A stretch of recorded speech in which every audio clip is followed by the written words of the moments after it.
Previdência em Foco. Tudo sobre direito previdenciário e trabalhista. Com a doutora Juliane Penteado. Você por dentro dos seus direitos e deveres. Doutora Juliane Penteado, muito boa tarde, como vai você? Muito boa tarde, Og. Tudo bem, graças a Deus. Tudo jóia. Hoje nós vamos falar sobre o BPC e a aposentadoria por invalidez que ficam sem revisão para deficiência irreversível. Explica primeiro pra gente, doutora, como é que essas revisões periódicas aí são necessárias. Então, é muito comum que as pessoas que recebem o BPC LOAS, né, e a aposentadoria por invalidez, benefícios por incapacidade, eles passam com revisões periódicas, exatamente para que haja a comprovação da manutenção dessa incapacidade ou da deficiência. Então, é uma revisão periódica. A minha cachorra tá latindo, resolve latir na hora do programa. Não tem problema, mas não tá interferindo, mas, não. Ela tá interferindo bastante, mas vamos lá. Então, essas revisões, elas são necessárias porque é uma definição legal. Então, o INSS chama a cada 2 anos para rever a situação de saúde, de deficiência, incapacidade dessas pessoas. Acontece que essas revisões, elas acabam, muitas vezes acabavam em injustiças, né? Algumas injustiças, dependendo do perito, de como ele avaliava. Isso também trazia, se você for avaliar, um custo também para o governo, né? Porque a cada revisão tem que fazer nova perícia, quer dizer, é mais trabalho para a perícia médica federal, né? A cargo do INSS. Então, e o aumento de volume das filas.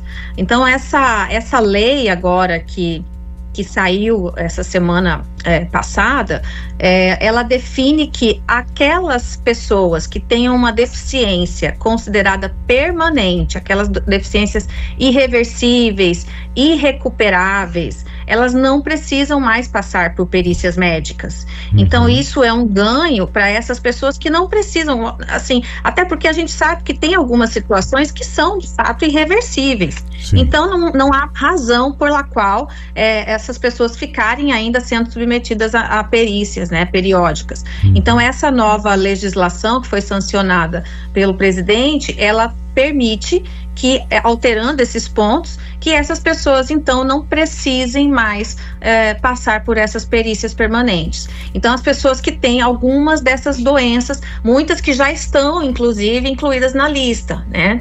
Então, por exemplo, quem que poderia ainda ser convocado? Existem aquelas outras pessoas que vão ser convocadas. Quem não está inserido nessas doenças e nessas circunstâncias, que eu já vou dizer quais são, elas têm que ficar atentas, porque, de fato, elas podem ser chamadas ou a qualquer momento, caso seja constatado alguma fraude, algum erro na concessão, isso pode acontecer, ou porque é o prazo periódico de 2 anos mesmo, né?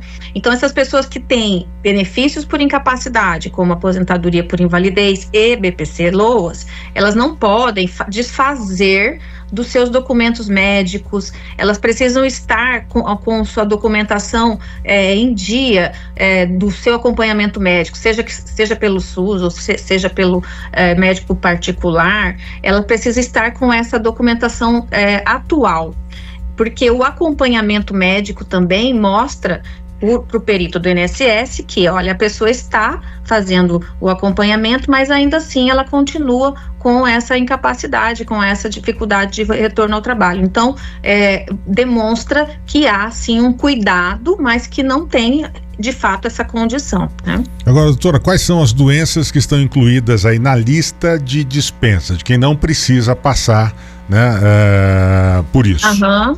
Olha, AIDS. Então, pessoas que têm o HIV, elas são isentas de perícia.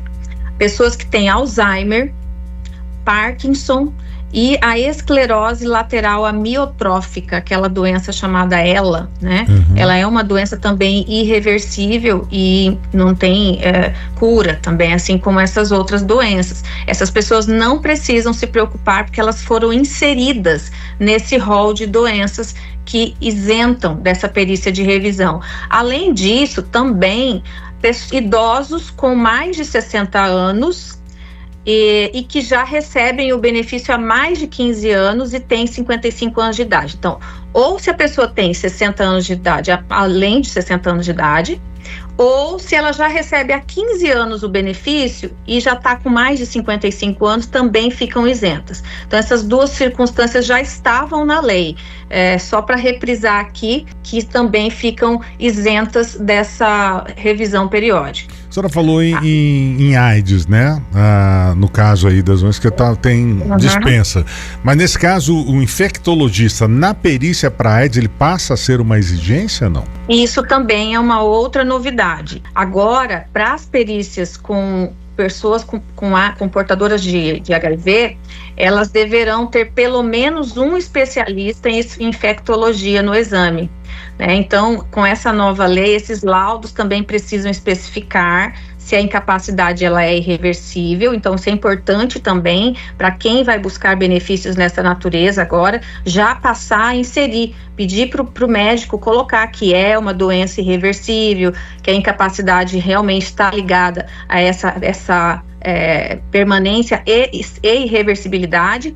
E o fato de ter um infectologista agora nas perícias médicas, ela é fundamental, porque de fato a AIDS ela é uma doença que tem que ser avaliada por essa especialidade, né? Então isso traz um ganho também para essas perícias, para essas novas avaliações. E então, em resumo aqui, o BPC, o benefício de prestação continuada, está com novas regras e mais fiscalização. É isso que é o objetivo dessas mudanças.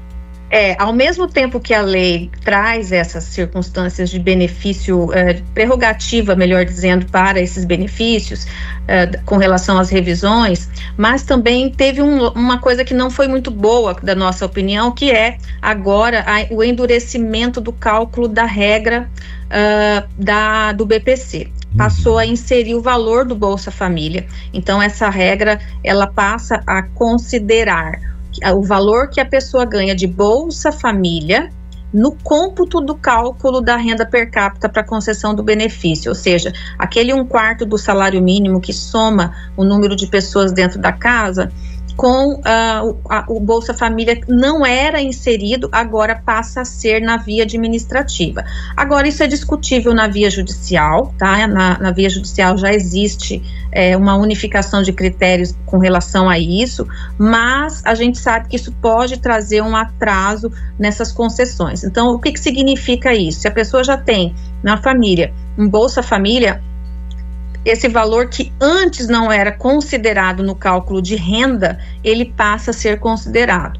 Não é um valor alto, mas é um valor que já, para quem está precisando do benefício, pode afetar. Então, é importante avaliar essas situações para que, se for o caso, procurar ajuda profissional para saber fazer o encaminhamento corretamente. E, além disso, essas revisões que agora elas passam a ser isentas para essas pessoas que nós citamos, desde que comprovadamente com essas doenças irreversíveis e irrecuperáveis. Tá joia. Doutora Juliane Penteado, muito obrigado pelas explicações sobre essa questão. Uma boa tarde, boa semana e até a próxima segunda-feira. Eu que agradeço, Og. Uma boa tarde a todos e todas e uma ótima semana também. Previdência em Foco. Tudo sobre direito previdenciário e trabalhista. Com a doutora Juliane Penteado. Você por dentro dos seus direitos e deveres.